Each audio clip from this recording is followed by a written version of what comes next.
Le parcours de ce cross-court féminin, 4500 mètres à parcourir. Il en aura fait des kilomètres à Alex aujourd'hui. Hein. Ah oui, il n'arrête pas. Avec cette petite boucle jaune, attention, changement de programme par rapport à ce qu'on a vu depuis le début de la matinée avec cette boucle de départ, cette petite boucle jaune bien en complément pour aller chercher les buts et ensuite bien, la boucle verte pour revenir vers la ligne d'arrivée. 4500 mètres au programme, distance identique chez les garçons et chez les filles. Hein. On est chez les filles tout d'abord, à 14h on aura ensuite les garçons, distance identique donc pour l'ensemble des catégories. Et on va se retrouver avec Patricia Djaté qui nous fait le plaisir d'être parmi nous pour commenter cette édition 2019 du cross-court. Bienvenue, on est ravis de t'accueillir, de te recevoir ici pour être effectivement eh bien, au plus près de ces demoiselles. Merci beaucoup et effectivement je vais bien voir le parcours parce que quand on est sur le terrain on voit pas tout la course en entier donc là c'est vraiment une place de choix que je vais pouvoir avoir. Et puis on est au chaud. Et on est au chaud. Il faut le signaler. Mais le soleil est revenu, il fait assez bon là sur le terrain. Alors on parlait tout à l'heure des conditions climatiques, tu y arrives de l'extérieur effectivement. On disait il y a beaucoup de vent. Vent de côté notamment, et Étienne Daguinos disait à l'occasion de l'interview à l'instant, beaucoup de vent même sur la partie de vent de face finalement sur les dernières longueurs, très très dur. Oui, les conditions atmosphériques sont relativement compliquées, même si le soleil est revenu. Et c'est vrai que depuis ce matin, le terrain s'est détérioré entre la pluie, le vent. C'est vraiment pas facile. Là, heureusement, la pluie s'est arrêtée depuis pas mal de temps, le soleil est revenu et je pense que ça va faire chaud au cœur aux athlètes. Mais le terrain, il reste ce qu'il est, hein, c'est-à-dire un terrain relativement boueux avec des buts qui se sont relativement bien dégradés depuis hier et qui sont très compliqués à passer. On se retrouve à 12 minutes du départ maintenant. Qu'est-ce qui se passe dans la tête des demoiselles qui vont entrer dans les box sous l'heure du starter? J'imagine, bon là l'échauffement est terminé, c'est clair et net. On va faire quoi? On va essayer de rester quand même en activité, en mouvement. Oui, elle reste en activité. Alors il s'agit de ne pas trop en faire non plus. Mais par contre, il est important quand même de garder une certaine activation parce que le départ va être violent derrière. Après, là, on a des jeunes filles qui sont aguerries et qui savent très bien gérer ce type d'attente. On a Claire Perrault, par exemple. La petite nouvelle. Oui, la petite nouvelle qui, j'imagine, va essayer de glaner un énième titre de cross-court. Après, c'est une course qui va être très dense, hein, parce qu'il y a vraiment d'autres prétendantes comme Elodie Normand, Johanna Geyer, les filles de Fontainebleau et d'autres. Donc, pour l'instant, rien n'est joué. Alors on en parlait, donc Patricia Djaté-Taillard, pour ceux qui ne la connaîtraient pas et pour les amoureux du cross qui sont devant Eric Rance, ça paraîtrait étonnant, mais ancienne internationale sur 800, sur 1500, donc le demi-fond, référente nationale au niveau responsable, co-responsable même du demi-fond à la DTN. On a eu Patrice Gergès juste avant qui nous expliquait l'importance de ces championnats. Il y a obligation cette année de participer aux France si on veut espérer aller au monde. Ah oui, c'est un passage obligé par rapport à une éventuelle sélection pour le championnat du monde. Et sur le cross-court fait partie des critères de sélection pour l'épreuve de relais des championnats du monde. Donc il y a différents critères, hein, mais l'un des critères, c'est le passage par le cross-court. Et notamment chez les filles, voilà, les deux premières du cross-court, si elles souhaitent faire les championnats du monde, elles auront quand même une avance assez considérable pour la sélection, voilà, si un relais est envoyé. Ça, c'est le gros si. Voilà, c'est toujours le gros si parce qu'on veut envoyer une équipe compétitive. Ouais. Et donc, il nous faut des personnes qui soient compétitives et aguerries à ce type de challenge. Et donc, voilà, il faut voir un peu ce que ça donne.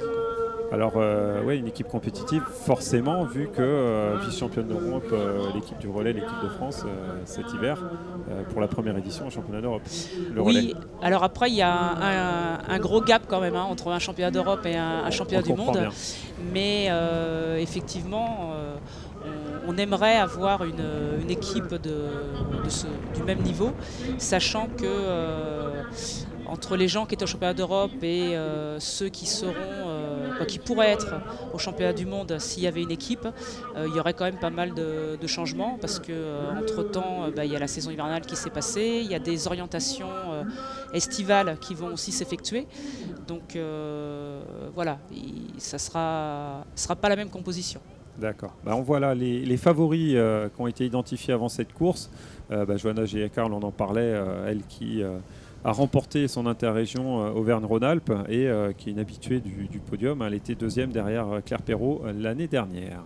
D'ailleurs, c'est les 3 principales favorites dont on parlait à l'instant ont toutes été championnes de France de cross-court, donc les unes après les autres.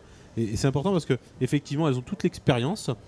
C'est pas des petites nouvelles qui viennent d'arriver, comme on le disait tout à l'heure en blaguant. C'est des demoiselles qui peuvent jouer le titre, qui viennent jouer le titre. Et finalement, la course, on s'aperçoit que ce cross-court, il est quand même très ouvert.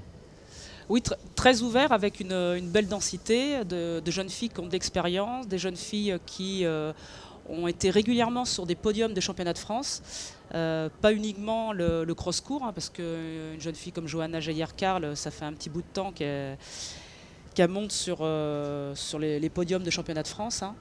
Et on voit par rapport au parcours, qui est un parcours très exigeant, qu'il faut avoir cette expérience-là. Il ne faut pas s'enflammer, il faut faire des courses d'attente, il faut être attentif à ce qui peut se passer et être en réaction. Mais l'expérience va beaucoup jouer. Et Johanna, justement, dont tu parlais à l'instant, Johanna Géher-Karl, qui a fait toutes les places sur le podium depuis 3 ans. Elle a remporté le championnat de France donc en 2016. Elle a terminé 3e médaille de bronze en 2017 et seconde l'an passé.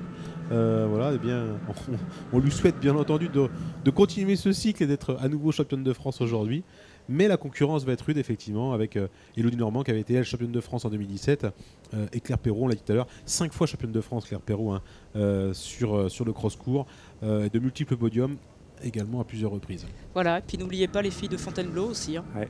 parce que les fameuses filles de Fontainebleau. Voilà, et bon, déjà elles vont viser le titre par équipe, et après, si elles sont dans le coup, elles joueront aussi le podium.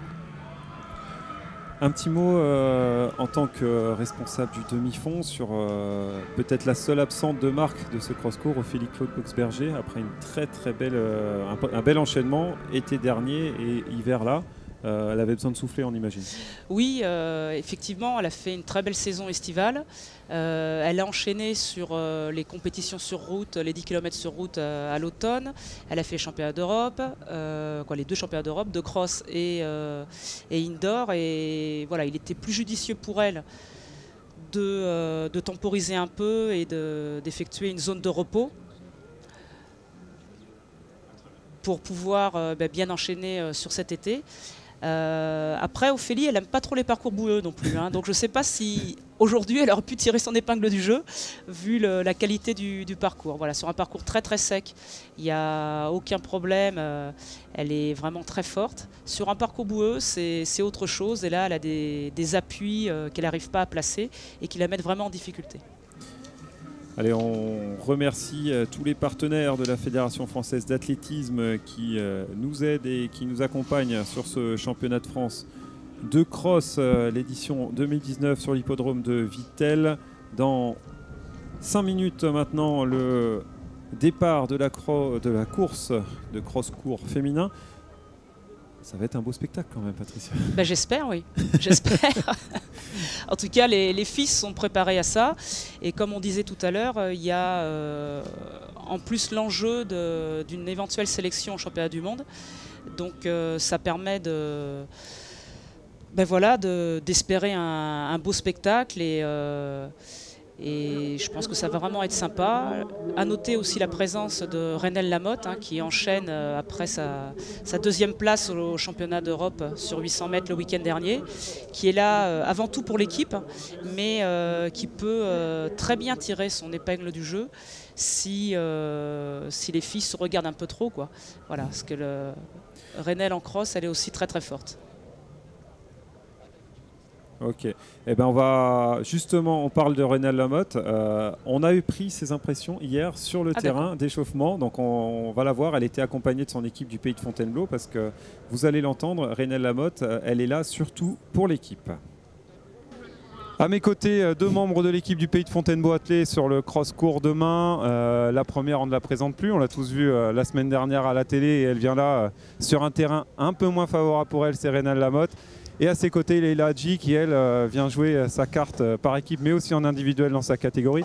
Renelle, passer de la salle au cross, c'est un peu le grand écart là, non ?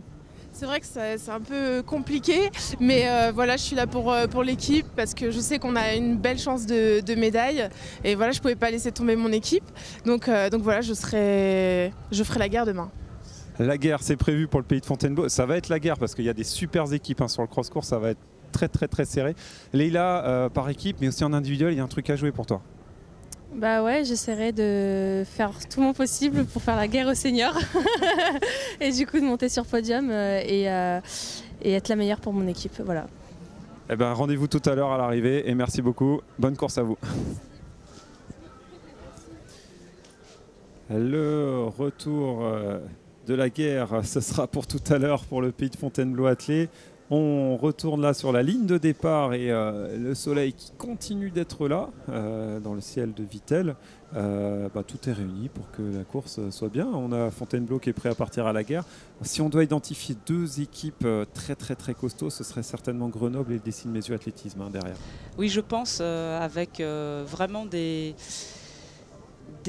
écoles du demi-fond sur ces clubs-là et une organisation pour être bien sur ce type de championnat et notamment le cross-court. Et s'ils l'ont préparé, c'est qu'ils espèrent être sur le podium et botter un peu les fesses de Fontainebleau. Donc je pense que ça va être vraiment un beau spectacle. Et si les filles de Fontainebleau ont dit qu'elles étaient prêtes à faire la guerre, c'est que ça va vraiment bouger, quoi. C'est ça. Elle l'avait emporté l'an passé, Fontainebleau Athlétisme, devant Grenoble et Décines-Mézieux d'ailleurs. Mais les cartes sont redistribuées, les équipes ont un tout petit peu évolué cette année. Donc c'est pas impossible qu'on retrouve les 3 mêmes équipes. Par contre, l'ordre du classement, là, bien heureux, là aussi, qui sera capable de nous le dire avant la course ? Départ de cette course du cross-court féminin, ça sera sur les coups de 13h30, c'est-à-dire dans 2 minutes. On profite de la belle vue du château de l'hippodrome de Vittel. Et on se retrouve dans quelques instants sur la ligne de départ.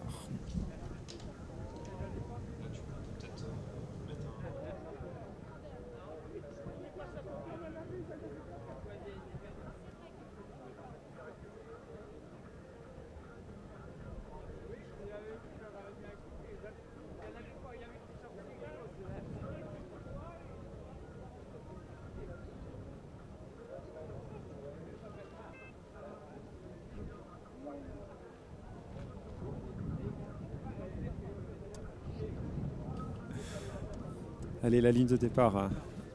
La ligne de départ du cross-court. Dans quelques instants, on vous l'a dit, le départ. Un entonnoir, un passage sur la piscine, la rivière de cet hippodrome. Une petite boucle un peu à l'écart, boucle jaune. Une grande boucle et la ligne d'arrivée qui feront 4500 mètres. On vous rappelle le podium de l'an passé, c'était Claire Perrault qui l'avait emporté dans la boue de Plouet devant Johanna Geyer-Carl de l'Entente Athlétique de Grenoble 38 et Elodie Normand de l'Asco Sainte-Marguerite. Elodie qu'on a vu sur le terrain d'échauffement également tout à l'heure, qui est sur cette ligne de départ. Oui, Elodie qui en plus est en très grande forme, hein. Elle a fait 4,17 en salle. Ce qui montre vraiment qu'en plus de tout le foncier, elle a la vitesse. Donc sur un cross-court, elle pourrait vraiment sortir son épingle du jeu. Et là, il n'y a pas le temps de réfléchir sur ce format-là. Non, il n'y a pas à réfléchir, il faut être dans l'action de suite. Et puis là, c'est parti. Et je pense qu'elles sont déjà dans l'action, les jeunes filles. Allez, c'est parti, c'est parti. Et c'est parti très vite. Hein. Ce cross-court, ça va être très rapide. Forcément, c'est court. 4500 mètres. On revient sur les distances beaucoup plus courtes que ce qu'on a pu voir ce matin déjà. Et on devine déjà Elodie Normand avec son maillot de Lascaux oui, qui est sur la gauche de l'écran déjà en tête avec toutes les favorites qui sont là. Hein. Alors Claire Perrault également à l'extrême gauche de l'écran. Décines-Mézieux Athlétisme, c'est un maillot bleu. Renelle Lamotte, c'est également un maillot bleu. Fontainebleau, Pays de Fontainebleau Athlétisme. Voilà, il n'y a pas vraiment de surprise. Elles sont à l'intérieur, hein. Les favorites sont à l'intérieur, mais aux alentours de la 10e position. Et c'est Kautar Adiba, la marocaine du Grand Angoulême, qui a pris le départ le plus rapide et qui est en tête de ce peloton. Ah, aïe aïe aïe, une athlète qui s'arrête déjà sur le côté là-bas. Et qui va repartir parce qu'il y a certainement un classement par équipe à jouer. C'est aussi dans des moments comme ça qu'il faut poser le cerveau et y aller. Oui, alors après ça aide quand on est en équipe, on ne peut pas s'arrêter. Donc voilà, c'est... Même si elle a sûrement dû avoir un petit accrochage au niveau de la chaussure et c'est pour ça qu'elle s'est arrêtée, sinon s'arrêter si tôt dans la course, ça ne peut pas être un problème physique. On ne peut pas se le permettre, effectivement. Et si on est par équipe, bah là on est obligé de repartir automatiquement. Elodie Normand qui est en train de... Parti super vite. Ouais, qui est parti super vite. Tout à l'intérieur, hein, sur la partie gauche. On la voit effectivement, pour ceux qui découvrent le cross. C'est sur le cross-court, 4500 mètres. Fatia Sanchez du SATUC qui est également bien placée derrière elle avec son maillot violet. On l'identifie facilement.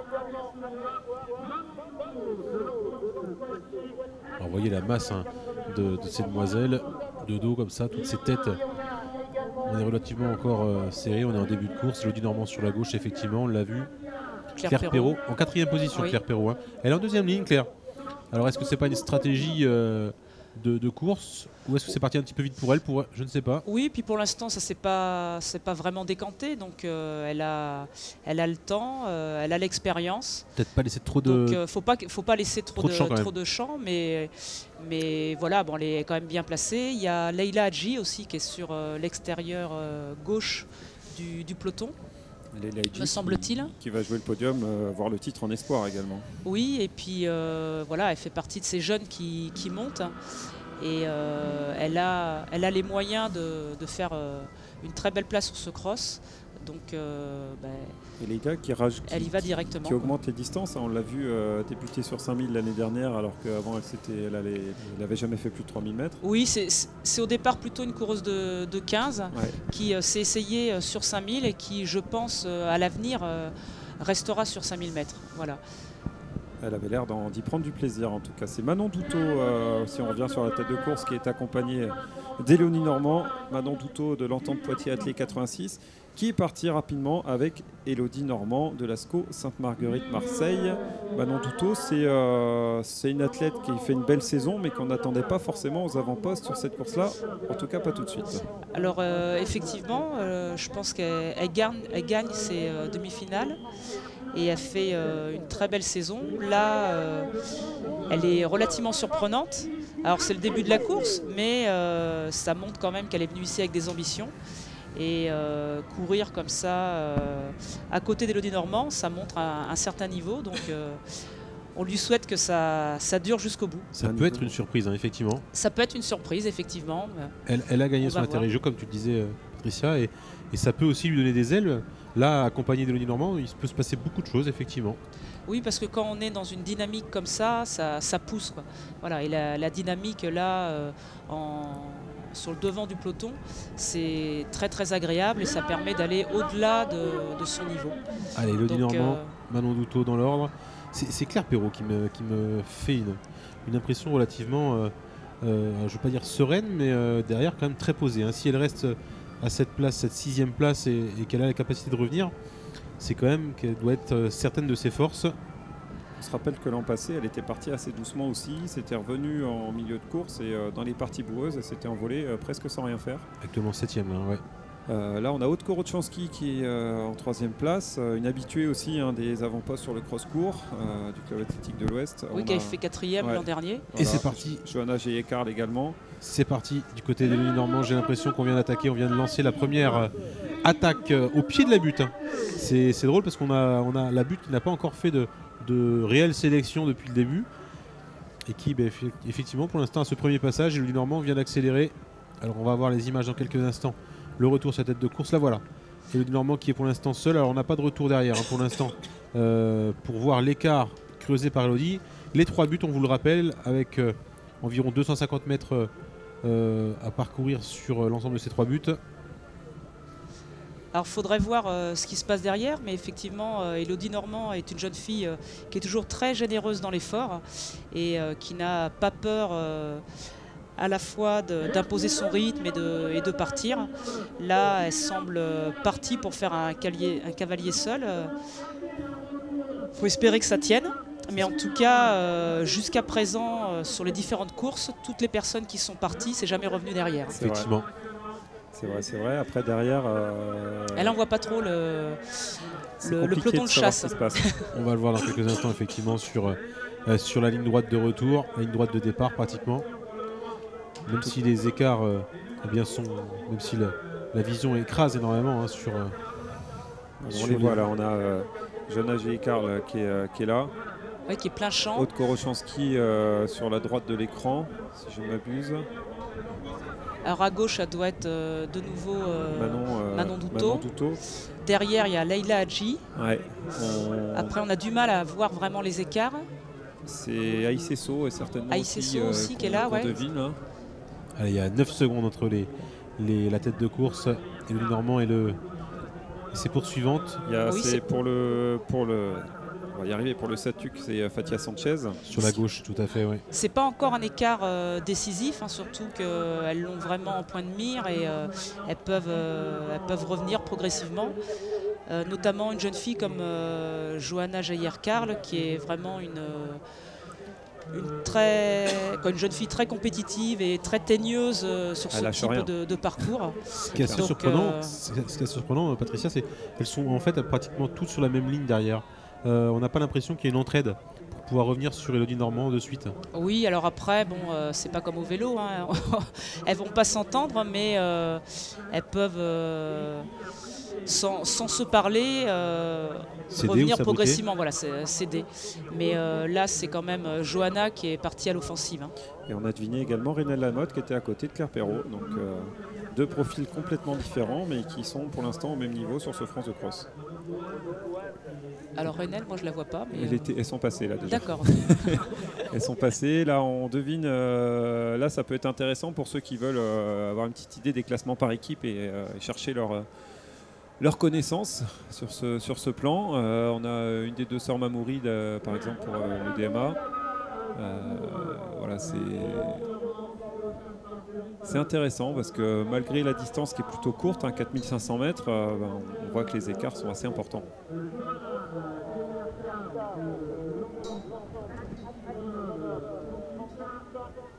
La tête de course, là, nous on l'a sur un autre écran, c'est Joanna Géhikar qui emmène Manon Douto, Aude Korochanski, Fatia Sanchez à la poursuite d'Élodie Normand. Mais l'écart est quand même assez creusé. Ah oui, là l'écart est vraiment très creusé, oui. Là effectivement. Là, vous l'avez sur la gauche de l'écran, on voit bien ce qui s'est passé. Claire Perrault qui recolle tranquillement. Et derrière, je pense que c'est Leila Hadji. C'est Leila, c'est pas Renelle. C'est Leila Hadji qui est derrière Renelle, elle est là. En 10e position, Renelle. Ah, oui. Donc, ce qui est plutôt pas mal pour une coureuse qui a limite un profil 400-800. Largement. Alors l'an dernier, elle avait déjà fait 7e au championnat de France de cross-court. Et c'est vrai qu'elle a un profil un peu atypique, mais qui est vraiment très intéressant pour exploiter sur le 800 une certaine mètres. Patricia qui était en équipe de France il y a quelques années. Alors, pas tout à fait, parce que moi en cross, c'était pas vraiment ça, parce que j'arrivais pas à courir, j'arrivais pas à mettre mes appuis, mais je pense pas. J'aurais pu être capable d'être aussi brillante sur le cross-court. En termes de filière énergétique. Mais par contre, en termes de filière énergétique, effectivement, ça peut se ressembler, mais c'est vraiment sympa quand on est capable de pouvoir briller sur tous les terrains. Et ça revient sur la tête de course. On est en train de revenir sur Élodie Normand avec Joanna Géhikar qui derrière est bien en train de faire l'effort pour revenir. On a vu qu'elle a emmené ce petit groupe et maintenant il y a 3-4 secondes, rien n'est joué. Manon Douto toujours en 3e position. Manon qui finalement a peut-être joué la bonne carte tout à l'heure en laissant partir Élodie Normand en se disant tiens, je vais rester en retrait, puis maintenant on la revoit aux avant-postes.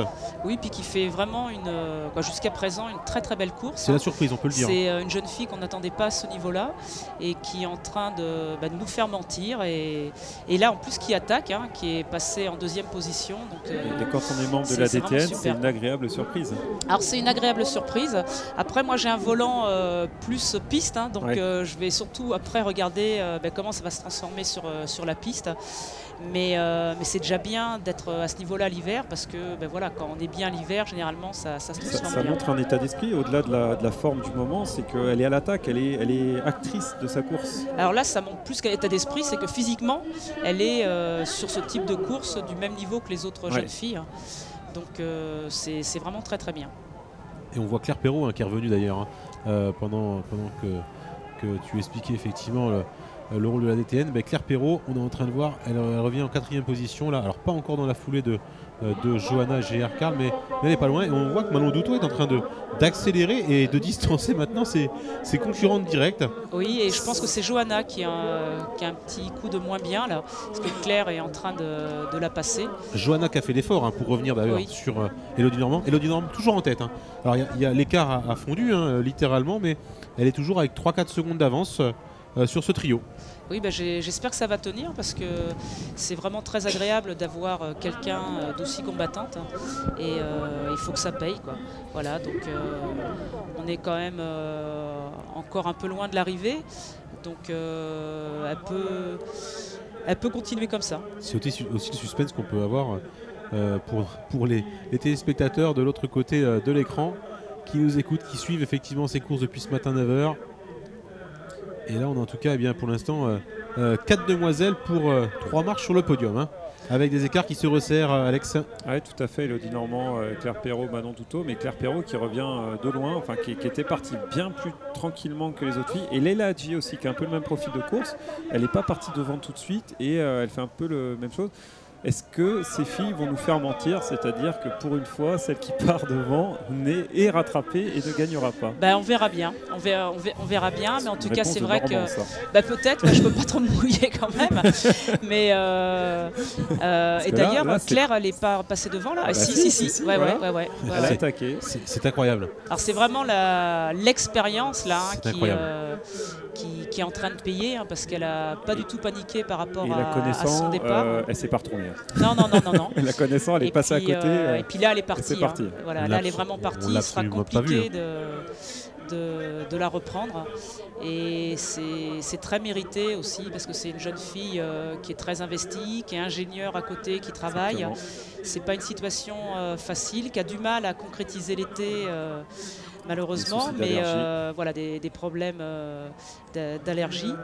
Et j'espère que cette année, elle pourra passer outre ces problèmes-là et que le fait que la saison soit très, très étalée, que ça lui permette de pouvoir réaliser un bon chrono sur steeple en début de saison et puis de revenir une fois que la période des allergies est passée. Claire Perrault, ingénieure quasiment à plein temps et athlète de haut niveau en demi-fond, quand on sait l'investissement que ça demande, c'est assez bluffant et on ne peut que la féliciter et espérer que ça paye cet été pour une fois. L'hiver, on sait que ça marche et l'été, on espère que ça va tenir. Oui, et il y a un bon travail aussi qui est fait avec son époux Bastien Perrault. Et puis tout un club derrière, parce que depuis le début de la matinée, ils ont de bons résultats. Oui, tout à fait. Donc c'est un jeune club qui est bien structuré et c'est toujours très, très intéressant et encourageant pour toutes les personnes qui s'investissent auprès de ce club. Et Bastien, si on termine là-dessus, qui n'entraîne pas que son club, qui est entraîneur d'un pôle au sein de la région Rhône-Alpes et qui entraîne des athlètes vraiment d'horizons différents et sur toutes les distances du demi-fond, du 800 au marathon et avec succès. Donc ça aussi, et qui est également membre de notre équipe technique nationale demi-fond. Et on est vraiment très heureux d'avoir des cadres comme ça au sein de notre équipe parce que ça nous permet d'avoir une autre vision de notre métier et c'est toujours un apport très positif. Et des liens sur le terrain. Et des liens bien sûr sur le terrain, oui. Il y a Johanna Geyer qui est en train de revenir. Il y a 9 secondes Et d'écart. hein, 9 Leïla secondes, ouais. qui est là aussi. Hein. C'est pas beaucoup et c'est beaucoup à la fois. 9 secondes à combler.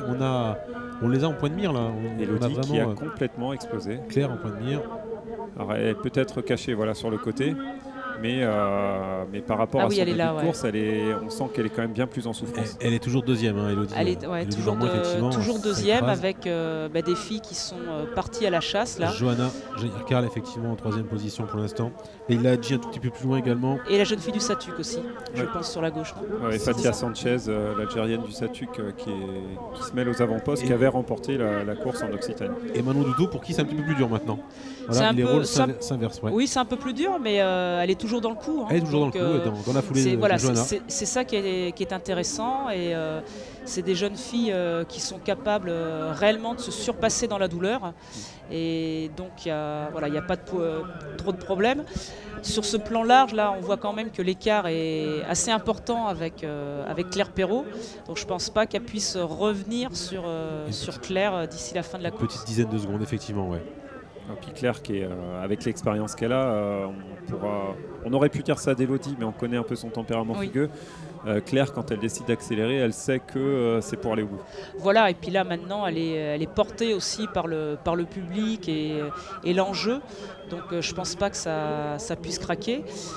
Il y a Johanna qui est partie à sa poursuite et qui est vraiment partie pour faire une belle place. Et puis elles ont un enjeu par équipe, on en parlait dès le début, mais c'est des jeunes filles avec qui on a pu échanger ces derniers jours.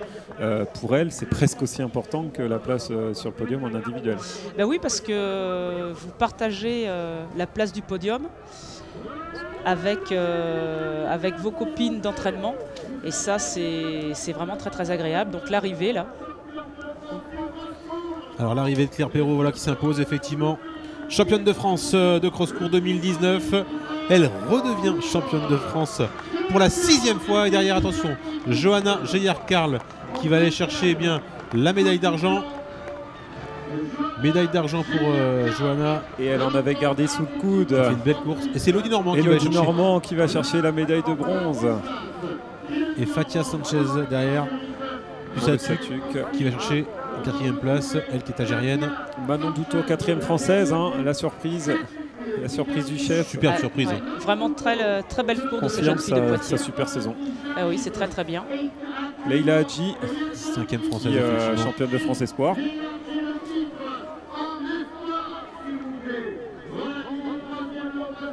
C'est un beau retour de Leïla Hadji qui a été... Et Margot Sierraki aussi sur le podium. Renel qui fait comme l'année dernière un top 10.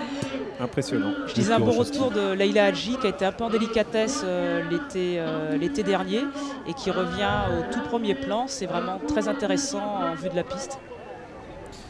Alice Mitard 11e, c'est pareil, c'est pour vous dire les performances quand même de ces demoiselles, il y a quand même un sacré plateau. Oui, Alice Mitard 11e et sûrement 2e espoir, sauf si j'ai loupé une personne. Margot Sierraki, voilà. 2e espoir, qui termine juste derrière Leïla Hadji. D'accord, donc Alice Mitard, elle est quand même sur le podium. Alice Mitard, 3e espoir. Bon, c'est bien. Elle devrait aller chercher la 3e place. Ouais, pour la 3 tours. Emma Sextus qui finit également à l'instant. Charlotte Pizot.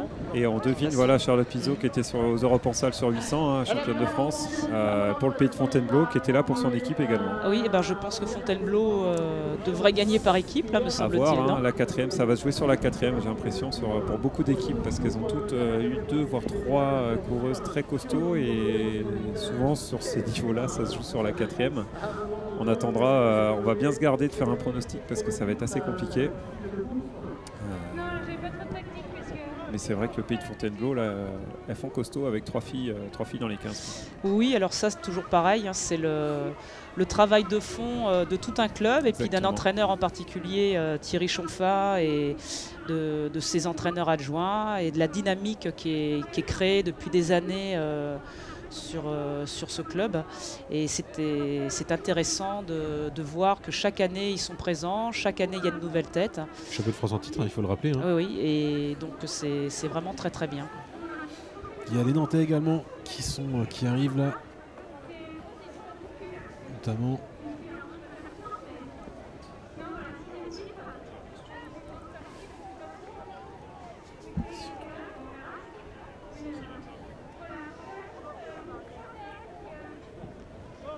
voyez des arrivées qui se succèdent, hein, vous avez sur les 2 écrans.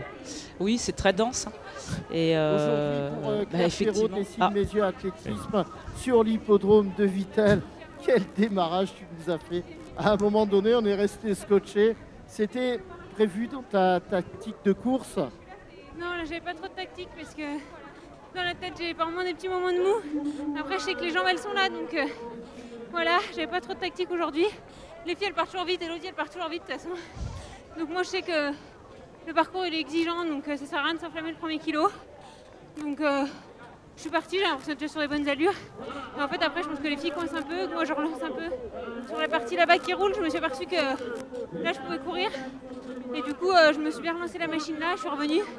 Et après, quand je dépasse, je me force à pas ralentir, hein, parce que on leur dit qu'il faut s'accrocher, mais bon, moi, ma tactique, c'est qu'elle s'accroche pas.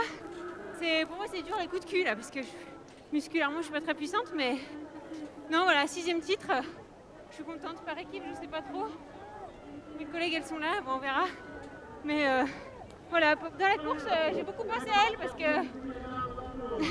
parce que voilà, dans la tête, j'ai un peu de mal et j'avais mon petit bracelet bleu pour mes copines et je me suis dit, il faut que je me batte pour elle. Et après, quand ça revient, je me dis, allez, là, je pense aussi à moi et je me dis, un 6e titre, ce serait beau. Donc, et puis à mon mari, entraîneur, parce que je lui dois beaucoup. Si je suis là, c'est grâce à lui. Donc voilà, je vous remercie. Merci beaucoup Claire Perrault, Dessine Messieurs Athlétisme. Alors Claire Perrault, c'est dingue. On a l'impression qu'elle nous a écouté toute la course. Elle a résumé tout ce qu'on a dit. En fait. Ah, c'est ce que j'étais en train de me dire, effectivement, elle a bien résumé la situation. Mais, la stratégie, voilà. L'individuel, le par équipe, tout. Et puis elle parle avec le cœur. Elle parle. On sent de voilà. l'émotion, un 6e titre, c'est pas rien. Elle pourrait être habituée et on sent beaucoup d'émotion quand même hein, dans sa voix, dans tout ce qu'elle a pu endurer effectivement pour arriver à ce niveau-là. Et c'est important voilà, de mettre en avant ce genre d'athlète parce que Claire Perrault, c'est aujourd'hui le cross-court féminin. On peut le dire. Pardon, c'est vraiment une référence et un savoir-faire sur ce type de distance.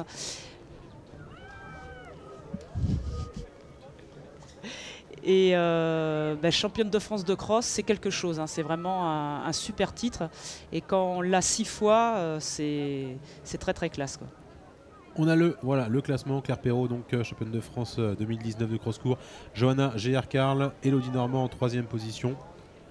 Ensuite, vous avez le top 10 avec Fatima Charkaoui qui va chercher une 10e place. Korochanski, on le disait tout à l'heure. Alice Mitard 11e. Et la suite des classements. Et Caroline Limer, voilà. l'épouse de Driss, qui termine 20e.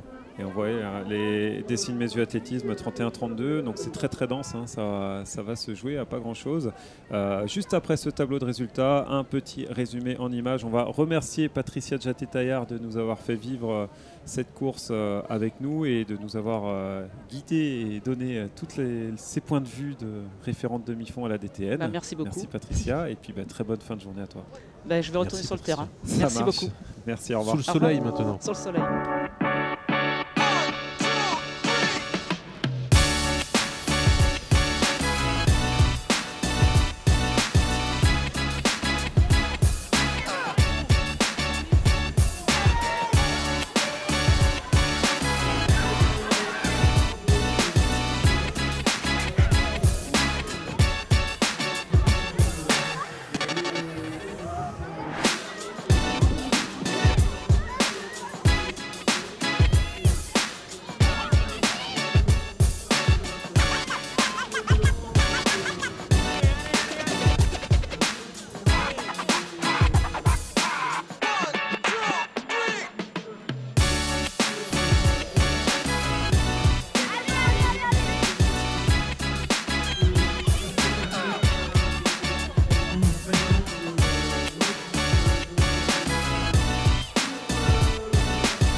Le prochain départ sera donné à 14 h.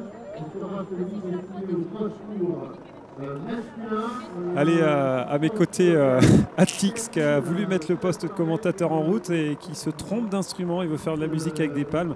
Les palmes Atlix, par contre, elles sont utiles là sur il y a un petit bout de parcours, c'est pas mal, non? Les palmes, la serviette, voilà. Donc c'est utile. Tout se passe bien.